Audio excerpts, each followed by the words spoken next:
మన వెంట బలముగా వచ్చునుగాక.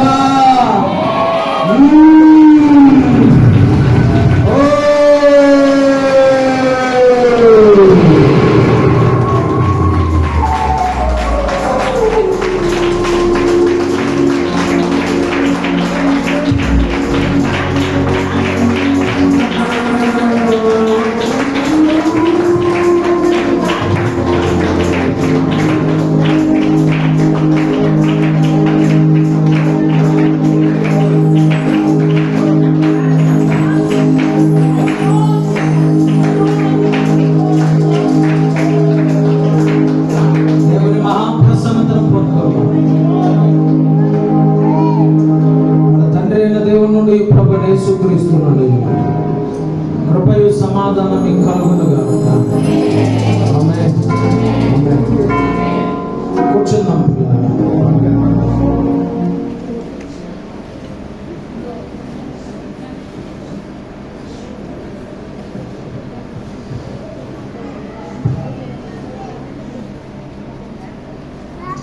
న్యాయాధిపతుల గ్రంథంలో నుండి చిన్న పాస్టర్ గారు వాక్యం చదువుతుంది. 9వ అధ్యాయము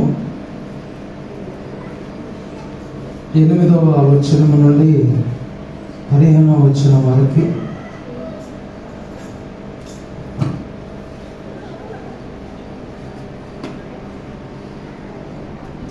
న్యాయాధిపతుల గ్రంథము 9వ అధ్యాయము 8వ వచనం నుండి 15వ వచనం వరకు చిన్న పాస్టమ్ గారు వచ్చి దేవుని వాక్యం చదువుతుంది. కొద్ది నిమిషాలు దేవుని మాటలు ఆలకించి విని ఆశీర్వాదాలతో సెలవు తీసుకోవడానికి ప్రయత్నం చేద్దాం.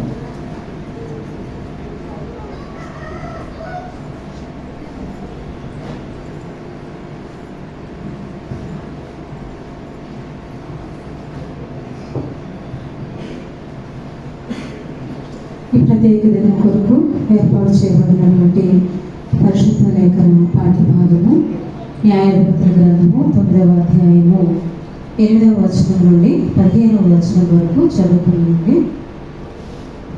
చెట్లు తన మీద రాజును ఒకరిని అభిషేకించుకునవలెనని మనస్సు కలిగి బయలుదేరి మమ్మను ఏలుమని ఒలీవ చెట్టును అడుగగా, ఒలీవ చెట్టు దేవునిని మానవులను దేని వలన నరులు సన్మానించుదురో ఆ నా తైలము నీయక మాని చెట్ల మీద రాజునై ఉండి ఇటు అటు ఊగుటకు నేను వచ్చేదనా అని వాటితో అనెను.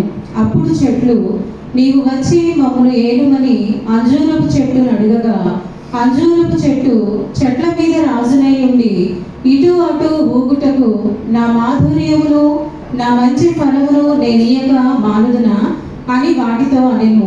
అటు తరువాత చెట్లు, నీవు వచ్చి మమ్మను ఏలుమని ద్రాక్షావల్లి నడుగగా, ద్రాక్షావల్లి దేవునిని మానవులను సంతోషపెట్టు నా ద్రాక్షరసమును నేనీయక మాని చెట్ల మీద రాజునై ఉండి ఇటు అటు ఊగుటకు నేను వచ్చేదనా అని వాటితో అనెను.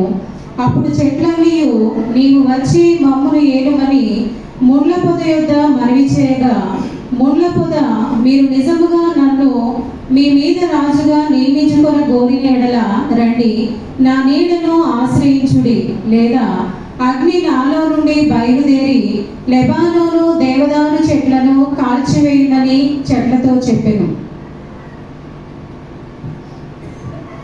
దేవుని వాక్యం దీవించునుగాక. ఆమేన్. Praise the lord. Praise the lord. అందరు ఇష్టంగా చెప్పట్లేదు.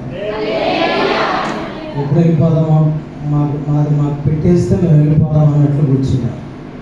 మరొకసారి యేసయ్యా నీకు వందనాలు అన్నాడు. యేసయ్యా నీకు వందనాలు, యేసయ్యా నీకు వందనాలు, యేసన్నా నీకు వందనాలు. గట్టిగా చప్పట్లు కొడదాం.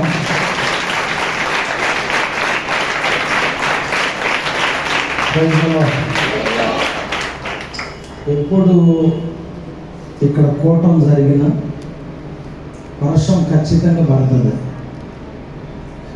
రాత్రి కూడా ఒకే ప్రార్థన చేసుకుని వెళ్ళా, వర్షం పడినా స్తోత్రం అయ్యా, పడకపోయినా స్తోత్రం.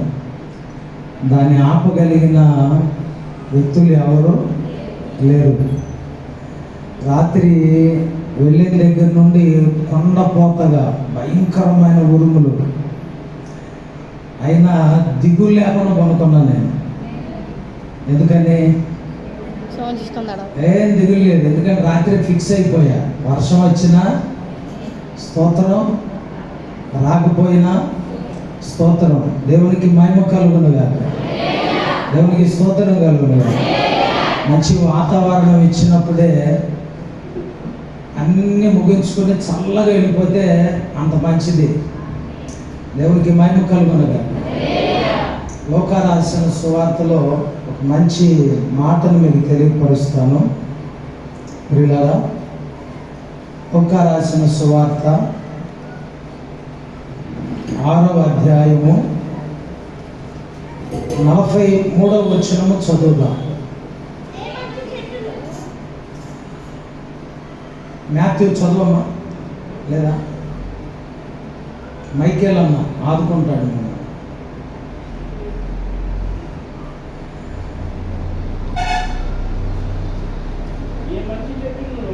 ఏ మంచి చెట్టును పనికి మాలిన ఫలములు ఫలించవు, పనికి మాలిన చెట్టుకు మంచి ఫలములు ఫలించవు.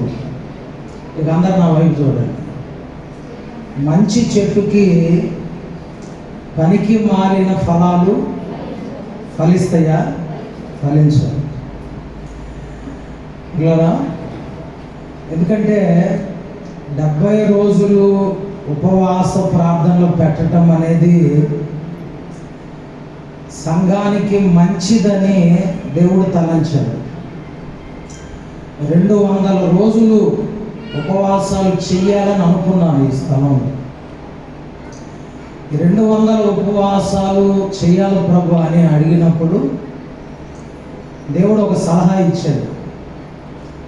నా ప్రజలు బలహీనులుగా ఉన్నారు, బలహీనతలు వస్తాయి కనుక ఈసారికి కొద్దిపాటి ఉపవాసాలతో నువ్వు ముగించు అని దేవుడు తెలియపరిచాడు.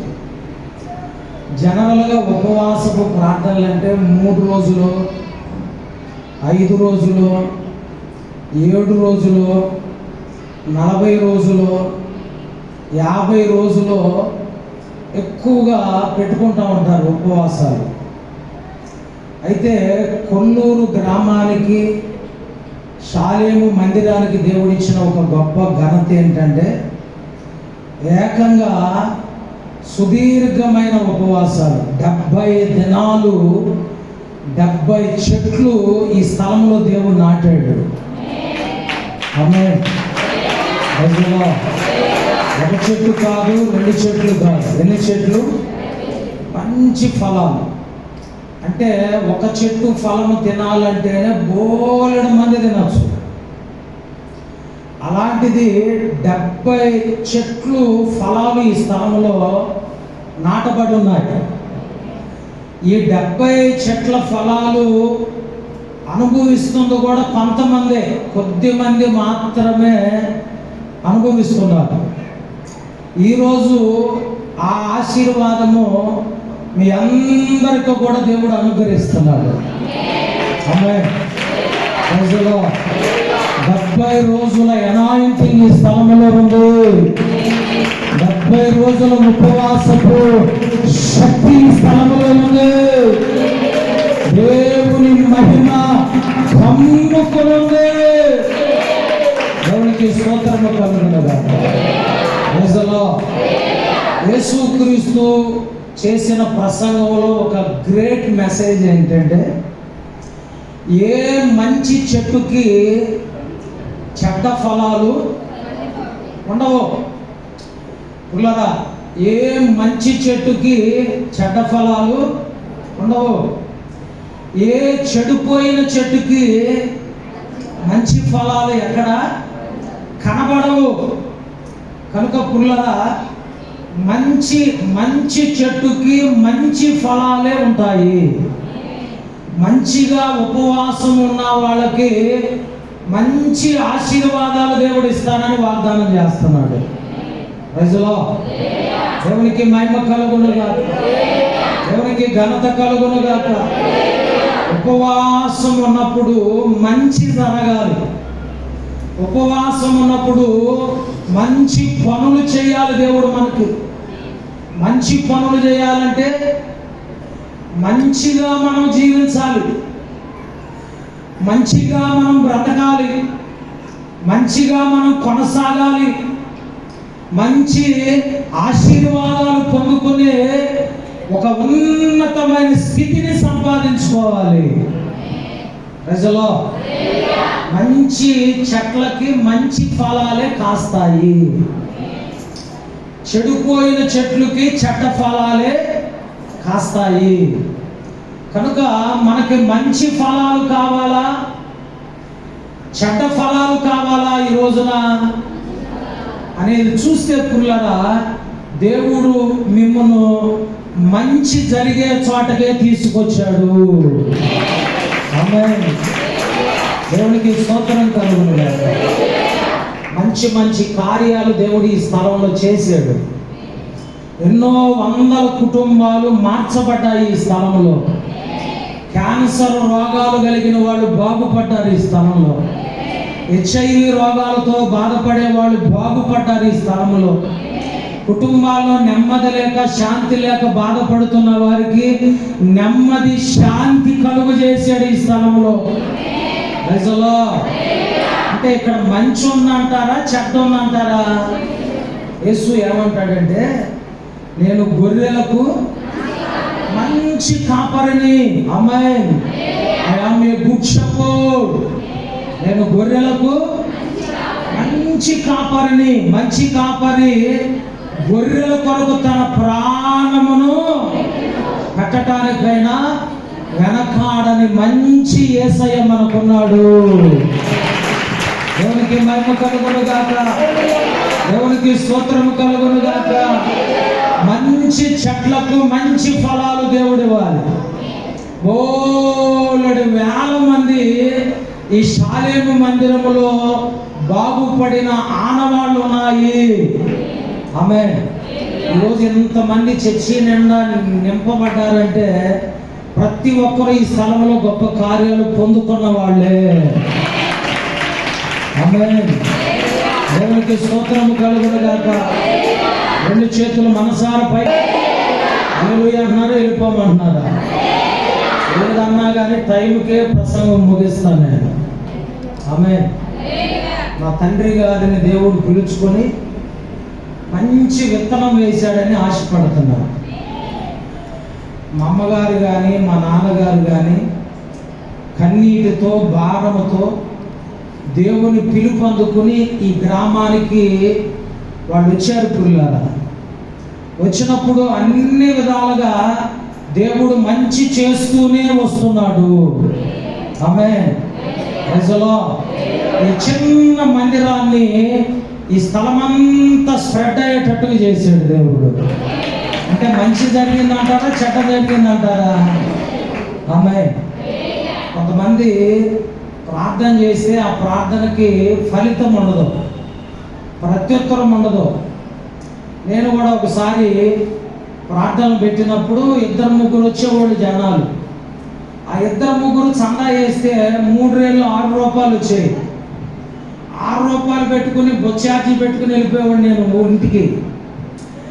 పుల్లరా, అదంటే ఆ సాయంత్రం ప్రార్థనకు కూడా, ఆ 3 వచ్చే ప్రార్థన కూడా పగలు పెడితే వచ్చేవాళ్ళు కాదు ఆ 3 కూడా. కొంతమంది అయితే డైరెక్ట్గా నాతో అనేవాళ్ళు, అయ్యో అయ్యో పగలొద్దయ్యా ప్రార్థన, ఎప్పుడు పెట్టు? మేము బొగ్గు కొట్టుకుని రాయి తీసుకుని, అర్థమవుతుందా పుల్లరా? మేము పనులన్నీ చేసుకుని ఆర్చుకుని తీర్చుకుని సాయంత్రం పూట వస్తామయ్యా అంటే నాకు తెలియక అడుగుతాను, దేవునికి అనుకూలంగా మనిషి పోవాలా, మనిషికి అనుకూలంగా దేవుడు రావాలా? ఇప్పుడు చర్చిలు అలా లేవు, మంచిగా లేవు. దేవునికి అనుకూలంగా ప్రజలు మాటల్లా, దేవుడికి అనుకూలంగా ప్రజలు వెళ్ళట్లా, ప్రజలకు అనుకూలంగా దేవుని తీసుకొచ్చి పెడుతున్నారు. ఎక్కడ పిల్లరా? దేవుని శక్తిని ప్రజలకు అనుకూలంగా తీసుకొచ్చి పెడుతున్నారు. ఎక్కడ ముగ్గురు ఉంటే, ఎక్కడ 10 మంది ఉంటే అక్కడ సంఘం. ఈరోజు బోలెడు మంది బయట గ్రామం నుండి వచ్చారు ఈ స్థలానికి. ఆమేన్. దేవునికి మహిమ కలుగును గాక. ఎందుకు వచ్చారంటే ఇక్కడ మంచి చెట్లు ఉన్నాయి, ఇక్కడ మంచి ఫలాలు దొరుకుతాయి. కొల్లూరు ప్రాంతంలో ఒక మంచి దైవజనుడు ఉన్నాడు. ఆ దైవజనుడు ప్రార్థన చేస్తే మాకు మంచి జరుగుతుంది, మాకు మంచి చేస్తాడు దేవుడు అని కథలు వచ్చి ఇంచుమించు ఒక 20,000 మంది స్వస్థత పొందుకుని వెళ్ళారు ఈ స్థలంలో. ఆమేన్. దేవునికి మహిమ కలుగును గాక, దేవునికి స్తోత్రము కలుగును గాక. కొన్ని వందల గ్రామాల ప్రజలు ఈ స్థలంలోకి వచ్చిపోతున్నారు. ఎందుకు వెళుతున్నారంటే ఇక్కడ మంచి చెట్లు నాటబడుతున్నాయి. ఆమేన్. అందుకనే యేసయ్య అన్నాడు, మంచి చెట్లుకి చెడ్డ ఫలాలు ఫలించకూడదు, చెడిపోయిన చెట్లుకి మంచి ఫలాలు ఎక్కడ కూడా ఫలించవు. ప్రియా దేవుని బిడ్డలారా, నువ్వు మంచి చోటకు పోతే నీకు అంత మంచి జరిగిస్తాడు. ఎందుకంటే ఆయనకు గొర్రెలకు ఆయన మంచి కాపరి అయి ఉన్నాడు. ప్రజలో ఆ మంచి కాపరి మనందరి కోసం ప్రాణం పెట్టడానికి ఈ లోకానికి వచ్చాడు. ఆ యేసుకి ఒక్కసారి 2 చేతులు ఎత్తి స్తోత్రం చేద్దాం.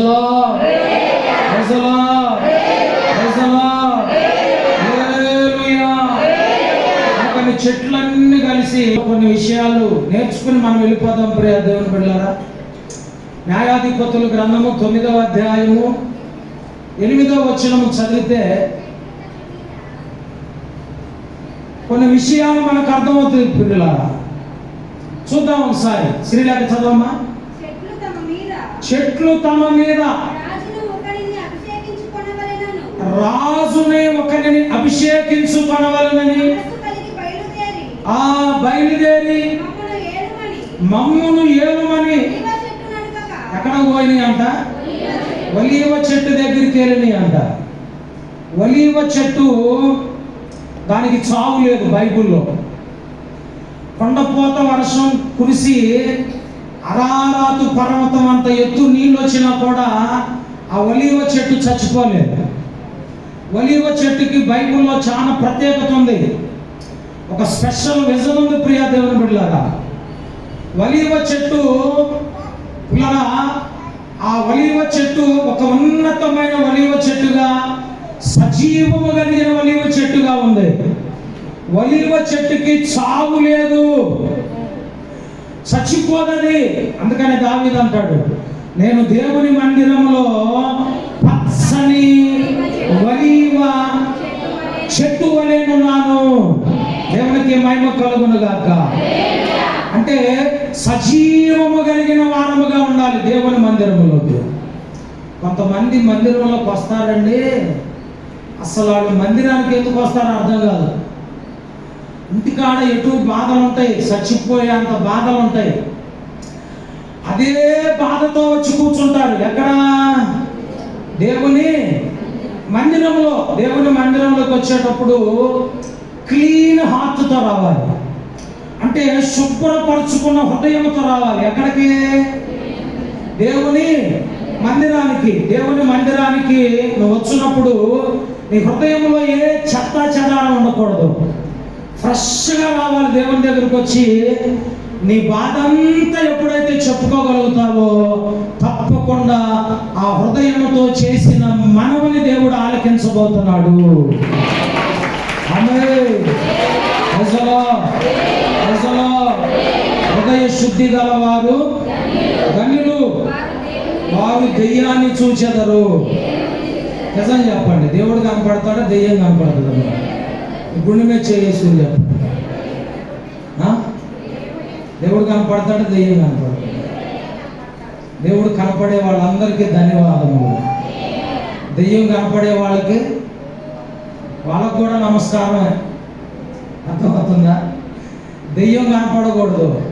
హృదయ శుద్ధి ఉన్న వాళ్ళకి ఎవరు కనపడాలి? దేవుడు కనపడాలి. ఆ దేవుణ్ణి మనం చూడాలి. ఆమేన్. ఎక్కడ చూస్తాం? వచ్చిన దగ్గర నుండి అటు ఇటు చూడటమే. ఏ అమ్మ ఎక్కడ ఉందో, ఏ ఎక్కడ అయ్యి ఎక్కడ ఉన్నాడని చూడటమే. చాలా మంది అటు ఇటు తిరుగుతూ ఉంటారు, అటు ఇటు దిక్కులు చూస్తూ ఉంటారు. దేవుని సన్నిధానానికి వచ్చినప్పుడు దేవుని చూడాలని ఆరాటపడాలి. ఆమేన్. ఒలీవ చెట్టు వలె బతకాలి. ఏమంటుంది ఒలీవ చెట్టు?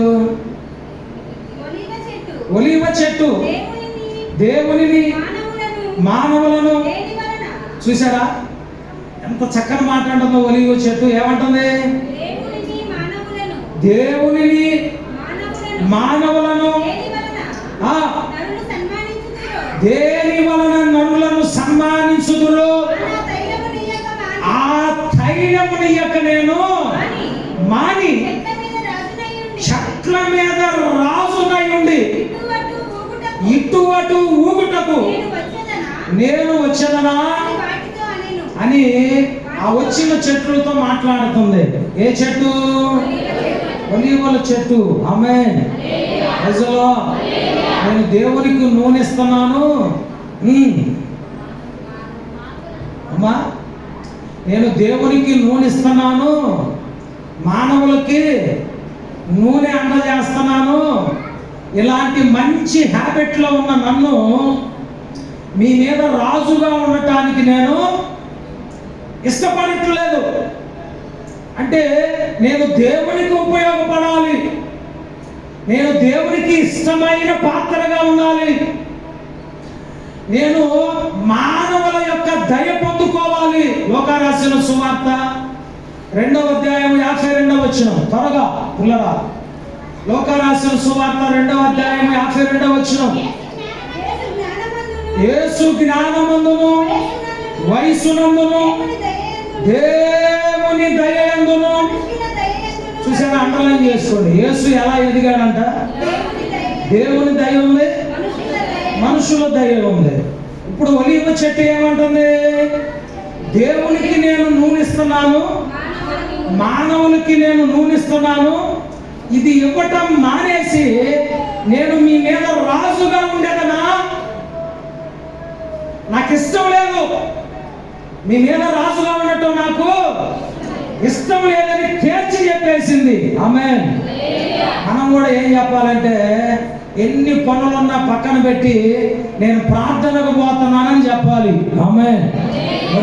ఒలీవ చెట్టు చెప్పినట్టు చెప్పాలి. ప్రజలో కళ్ళకపోతే ప్రార్థన మానయ్య, నడువు నొప్పితే ప్రార్థన మానయ్య, మనసు బాగపోతే ప్రార్థన మానయ్య, కాళ్ళు నొప్పితే ప్రార్థన మానయ్య, మూతి నొప్పితే ప్రార్థన మానయ్య, కళ్ళన్నీ లాక్కుపోతుంటే ఆ పులరా ప్రార్థన మానయ్య, ఆదివారం వస్తే డొమా కొట్ట. అర్థమవుతుందా? ఇలాంటి జీవితాలు కలిగిన వాళ్ళు దేవుని రాజ్యానికి వారసులు కానేరరు. ఆమేన్. ఒలీవ చెట్టుకు ఒకసారి చప్పట్లు కొట్టండి. ఒలీవ చెట్టుకి. ఆమేన్. ఎందుకు కొట్టారు చప్పట్లు? ఆ ఒలీవ చెట్టు ఏమంటుందంటే, నేను దేవునికి ఉపయోగపడాలి, మనుషులకి ఉపయోగపడాలి, మీ మీద రాజుగా ఉండటం నాకు ఇష్టం లేదని చెప్పేసింది. ఆమేన్. దేవునికి స్తోత్రం కూడా కలుగునుగాక. ఆ దేవునికి ఉపయోగపడే మనుషులు, ఉపయోగపడే జనాంగం ఎలా ఉండాలంటే, ఎన్ని పనులున్నా పక్కన పెట్టి నేను దేవుని కొరకు పని చేయాలి, నేను దేవుని కొరకు జీవించాలి అనే ఆలోచన మనలో ఉండాలి. దేవునికి మహిమ కలుగునుగాక, దేవునికి స్తోత్రం కలుగునుగాక. ఆదివారం అందరూ వస్తే చర్చీలన్నీ నిండిపోతాయి. యేసు నామమున. ఒలీవ చెట్టు వలె బ్రతకండి. ఎలా బ్రతకండి? మంచి చెట్లుకి చెడ్డకాయలు కాయవు, అర్థమవుతుందా? చెడిపోయిన చెట్లకి మంచి కాయలు కాయవు. నువ్వు ఏమి విత్తుదువో ఆ పంటనే నువ్వు కోయగలుగుతావు. ఆమేన్. నెక్స్ట్ ఇంకో చెట్టు దగ్గరికి వెళ్ళి, ఏంటది? అంజూరపు చెట్టు. అంజూరపు చెట్టు దగ్గరికి వెళ్ళి చెట్లన్నీ కలిసి ఎక్కడికి పోయి అంజూరపు చెట్టు దగ్గరికి వెళ్ళి అంజూరపు చెట్టుని అడుగుతుంది, ఇంకా ఒలీవ చెట్టుతో పెట్టుకుంటే మనకు ఉపయోగం లేదు, ఏది అనుకున్నా ప్రార్థనా పరుడుగానే ఉంటాడండి. ఎప్పుడైనా గుర్తుపెట్టుకోండి, దేవుని బిడ్డలాగానే ఉంటాడు. ఒలీవ చెట్టుగానే ఉంది. ఇంకా దీంతో పెట్టుకుంటే మన వల్ల కాదు అనుకుని మరలా ఇంకో చెట్టు దగ్గరికి వెళ్తున్నాయి. ఆ చెట్టు పేరు అంజూరపు చెట్టు. చదవమ్మా శ్రీలక. అంజూరపు చెట్టు.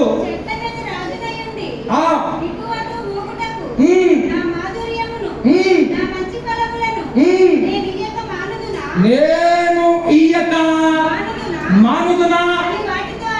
ఏ ఫలాలు ఇస్తుందంట? మంచి ఫలాలు. ఏ ఫలాలు ఇస్తుందంట? మంచి ఫలాలు. దేవునికి స్తోత్రం కలుగును గాక. ప్రజలో ఈరోజు బాప్తిసం తీసుకునే వాళ్ళు ఎంతమంది చేయాలండి? ఇలా ఎత్తాలి. 1 2 3 4 5 6 వచ్చారండి. ఎక్కడి నుండి వచ్చారు? దేవునికి స్తోత్రం కలుగును గాక. 6 మంచి ఫలాలను దేవుడు ఇస్తున్నాడు. ఈరోజు మొసలాలు మొక్కలు కాదు, మంచి పట్టు మీద ఉన్నవాళ్ళు. ఆమేన్. ఈసారి సంఘస్థులతో పాటు నేను కూడా కూర్చుని ప్రార్థన చేశాను. నేను చివరి టైంలో కూడా ఒక ఆత్మ మాకు కనిపించలా. ఇంకా ఎవరు బాప్తీసాలకు పేరు ఇవ్వట్లేదు. బాప్తీసాలు తీసుకుంటే ఈ కోటాలకి విలువ ఉంటుంది, సంపూర్ణ సంఖ్య వస్తుంది, ఒక్క ఆత్మన్న రక్షింపబడితే చాలు అనుకున్నాను. నేను అనుకుని మందిరంలో నుండి ఎవరు వస్తారా, సంఘంలో నుండి ఎవరు వస్తారా అనుకుంటున్నాను. పోయి నా ఇంట్లోనే వేసాడు వాళ్ళ దేవుడు. ఎక్కడ వేసాడు? అసలు మా అమ్మాయిల గురించి నాకు అవగాహన లేదు. అమ్మాయిలకు బాప్తీసం ఇద్దాం, అమ్మాయిలకి బాప్తీసాన్ని ఇచ్చి మంచిగా ముందుకు తీసుకెళ్దామని ఆలోచన లేదు. మేము ఇక్కడ ప్రార్థన చేస్తుంటే అక్కడ కదిలించాడు దేవుడు ఇంటికాడ. దేవునికి మహిమ కలుగును గాక. మా డాడీ ఎప్పుడు బాప్తీసం ఇస్తాడు నాకు చాలా సంతోషం వేసింది. పొంతుల కొడుకులు పాదిరి కొడుకులు చెడిపోతారంటారు. నానుడు ఉంది లోకంలో. పొంతుల కొడుకులను పాదిరి కొడుకులు మాట వినరు. పాదిరి గారి పిల్లలు పొంతులు గారి పిల్లలు మాట వినరు ఎక్కువగా. అలాంటిది ఈ రోజున వాళ్ళంతటికి వాళ్ళు బాప్తీసానికి రావటం అని అంటే ఒక మంచి విత్తనాలు ఇక్కడ నాటబడ్డాయి. ఒక మంచి ఫలాలు నాటబడ్డాయి ఈ స్థలంలో. నమస్కారమే సయ్యా, నమస్కారమే సయ్యా, నమస్కారమే. ఓ సన్న పాటలు పాడి ఏ సన్నకు నమస్కారం. ఓ సన్న పాటలు పాడి మనసంతా నీవేనయ్యా, నీకన్నా వేరెవరయ్యా. మనసంతా నీవేనయ్యా, నీకన్నా వేరెవరయ్యా. నమస్కారమే సయ్యా, నమస్కారమే సయ్యా. ఓ సన్న పాటలు పాడి ఏ సన్నకు నమస్కారం.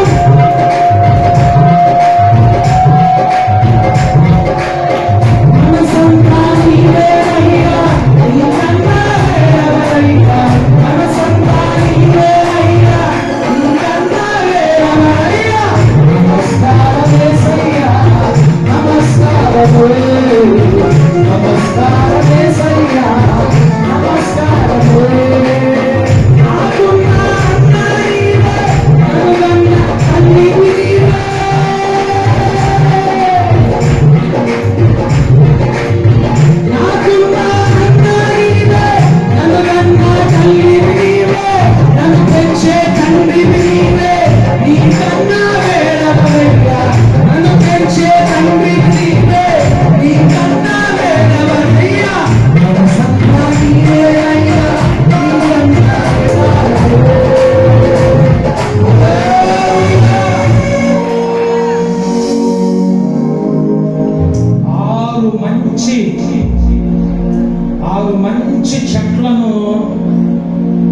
దేవుడు ఎన్నుకోబోతున్నాడు ఈ రోజున. ఆమేన్. అసలు అన్ని చెట్లను మంచి అవనస్తులను దేవుడు నియమించుకోబోతున్నాడు. ఆమేన్. యేసయ్యకు నమస్కారం. నీకన్నా వేరెవరయ్యా? గట్టిగా చెప్పకూడదాం. మహిమ